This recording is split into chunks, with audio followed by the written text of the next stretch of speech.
বুবলির সর্দার বাড়ির খেলা মুক্তির আগে বিতর্ক।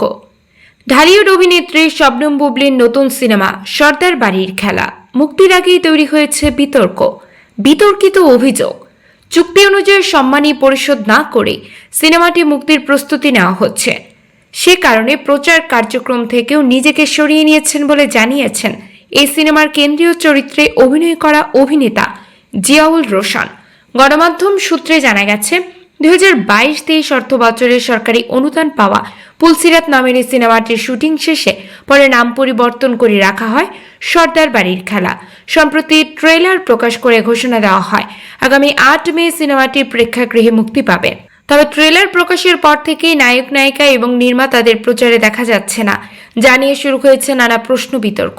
সব মিলিয়ে মুক্তির আগেই সম্মানী বিতর্কে আলোচনায় এসেছে সর্দার বাড়ির খেলা, যা সিনেমাটির প্রচার কেউ করেছে অনিশ্চিত।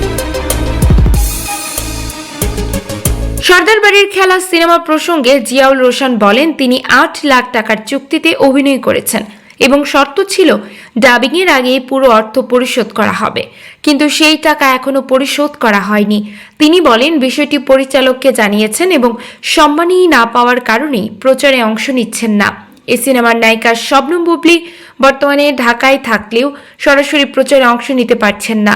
তিনি ভিডিও বার্তা ও সামাজিক মাধ্যমে সিনেমার প্রচারে যুক্ত থাকবেন বলে জানা গেছে। সর্দার বাড়ি খেলার পরিচালক বলেন, নায়ক নায়িকা সহ সংশ্লিষ্ট সবার সঙ্গে আলোচনা চলছে, খুব শিগগির আনুষ্ঠানিক প্রচার শুরু হবে। অন্যদিকে প্রযোজকের পক্ষ থেকে জানানো হয়েছে এটি তাদের প্রথম সিনেমা এবং কিছু আর্থিক জটিলতা তৈরি হয়েছে।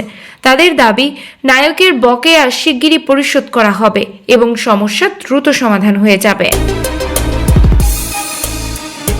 শাকিব খানের প্রিন্স সিনেমার শুটিং বন্ধ।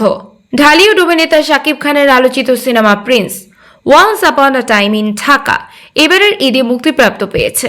মুক্তির পর সেই সিনেমা ঘিরে বিতর্ক যেন থামছেই না।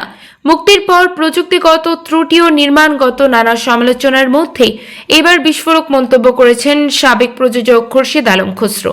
সম্প্রতি পরিচালক সমিতি আয়োজিত আমাদের চলচ্চিত্র আজকের প্রেক্ষাপট শীর্ষক সেমিনারে বক্তব্য দিতে গিয়ে খসরু দাবি করে বলেন, প্রিন্স সিনেমাটির নির্মাণ প্রক্রিয়ায় বড় ধরনের জটিলতা ছিল। শুধু ডাবিং নয়, শ্রীলঙ্কায় 16 দিন থাকার পরও শুটিং করতে পারেনি প্রিন্স টিম বলে জানান তিনি। অভিযোগ তুলে খসরু আরও বলেন, ভারতে শুটিং চলাকালে অতিরিক্ত পারিশ্রমিকের দাবি ওঠায় ডাবিং কার্যক্রমও বন্ধ ছিল, যা পুরো প্রজেক্টকে আরও জটিল করে তোলা হয়। যদিও সরাসরি কার্যকর করা হয়নি, তবে এই আলোচনায় বিতর্কের নতুন জন্ম দিয়েছে। সিনেমাটি মুক্তির আগে সামাজিক মাধ্যমে এই বিষয়টি নিয়ে তুমুল চর্চা হয়। ঈদের সময় ঘনিয়ে এলেও সিনেমাটির শুটিং আটকে রেখে শ্রীলঙ্কায় অন্য একটি প্রজেক্টের শুটিং করেছিলেন শাকিব খান। সেই সময় বিষয়টি নিয়ে সিনেমা পাড়ায় কানাঘুষা চলছিল, সেখানেই বিষয়টি আলোচনায় উঠে আসে। খোরশেদ আলম খসরু বলেন, প্রিন্স মুক্তির পর সবাই মিলে প্রযোজককে দোষ দেওয়া হলো, কিন্তু ঠিক সময়ে সিনেমা শেষ করতে কেন পারল না? অসম্পূর্ণ সিনেমা কেন রিলিজ দিল? সবাই মিলে নতুন প্রযোজককে চেপে ধরা হলো।